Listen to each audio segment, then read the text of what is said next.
Hi everyone, my name is Sarah Beth, and I just finished reading The Names by Florence Knapp. This was my pick for Book of the Month for May of 2025, and it's about 300 pages long. It was actually published in this month of May, and I'm really happy with my pick this month. I think this is definitely up there in one of the best conceptual reads I've had this year. I know looking at the cover, it looks very melodramatic, and to a degree, yes, it's a dramatic book. Please check your triggers, okay? It's very important with this book because there's a lot of domestic abuse and some sexual abuse as well. Not too much. I don't think that this book is especially graphic. There are certain slight graphic scenes, but definitely not the book for children. Though I do think that the themes are important for a young woman to probably read, or even a young man. Though I don't think this typically appeals to people of that gender or that point of their life. But I think that it's really interesting that the whole concept of the novel is the way our names shape us into who we are. And it doesn't just show that through one timeline, it shows that through three. At the beginning of the novel, all the timelines are converged. They're one, nothing is split, diverged yet. And then we have Bear, Julian, and Gordon. Those are the three different stories, three different names that we go off of. Essentially, that is what a little boy is being named. Gordon is the name of his father, who is a very abusive high man in society, general practitioner. His father before him was named Gordon. It's very much a legacy name, and it controls on who Gordon becomes. Then you have Julian, which is the mother definitely she defies Gordon in the only way she could think of, but still tries to pay tribute to him in a way that can kind of make sense, because Julian means Sky Father, so the idea is that they're paying tribute to the father. But then you learn later on in the novel it's so that he can transcend his father, which I thought was just a very beautiful motif. I don't think that's giving too much away because you really see the different characters of the boys between all the timeline. And then the last one, or the first one we get to see, is Bear. All these stories are intersped with each other. You get to have 7 years, then another segment of 7 years, another segment of 7 years. So it's just 7 year segments throughout the whole book with these three different names. So you kind of get to have snapshots in their lives. Not the full pictures, but enough to understand who these boys became. Bear is actually the name that his older sister, she's 9 years older, she was a child when he was being registered for being named. Her name's Maya, I believe that's pronunciation.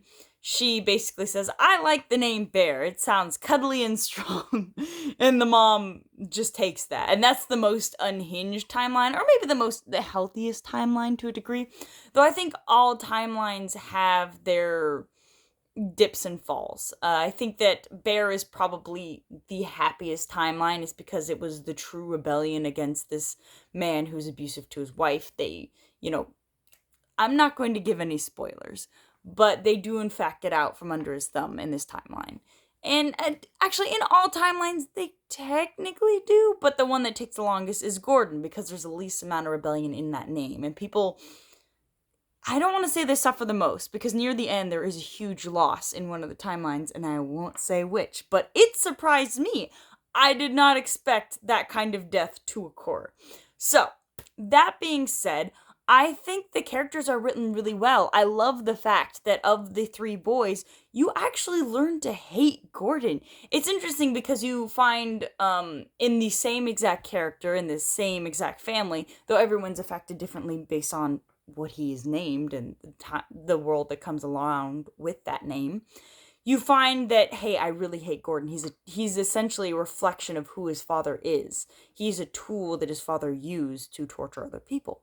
And then you have Julian, who is definitely one, like I said earlier, it's the transcendence of his father, but it takes a long time for him to understand the power of his name and who he is. He's very much timid through most of the novel, toying around of who he actually is. And then you have Bear, who's sure of who he is from the moment he becomes sentient.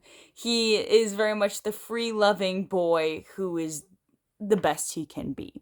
He's very much the gift on Earth for everyone around him, including his mother, who sees her child differently based off the name. I think that it's really interesting to see that with Bear, she automatically feels this such a tight-knit connection to her son Bear just based off that naming. She still loves Julian. Julian's like the middle child of the timeline.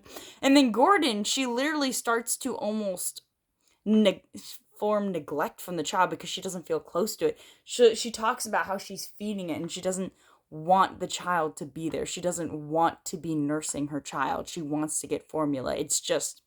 It's really interesting to me because I think these are important themes that a new mother probably feels along the different times. Like, she might not feel connected to her son, or maybe already that early she felt.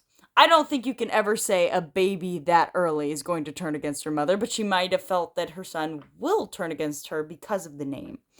And so I think it's a really interesting book to read. And I think the structure is really well done. I like the snapshots, and I really enjoy that you get to see enough of the life to understand exactly how this boy ages through time. And I think that I think it's a really important book for young women, and to that degree, young men, because it shows the fears that a man can have, the power that a man can have, and how he can hurt the ones around him, or he can have the opposite effect and make the world just that much brighter. And so, I love that none of the characters are perfect, not even Bear. And because like, I put it this way, he's almost perfect in certain ways, but he's not. He has his own problems to sort through. All of the characters they're real. They have their own problems to sort through. None of them, based on timeline, can be described as a 2D character. I think all of them really have richness to bring. The one thing I didn't necessarily enjoy, I mean, the writing style, it's fine. All right, the prose is fine. But I'm gonna say that I don't enjoy some of the ways the narrative is shifted. I just don't think it was very clear. I could understand it, but I wish that the shifting between who we were focusing on was just a tad more clear. So I'm gonna be honest, I think this is a recommendation for me. It's not a strong recommendation, but it is definitely a recommendation. I think this is definitely probably up there, one of my favorite books of the year. Obviously, we're halfway through. And so I hope you enjoy my review, and have a good one.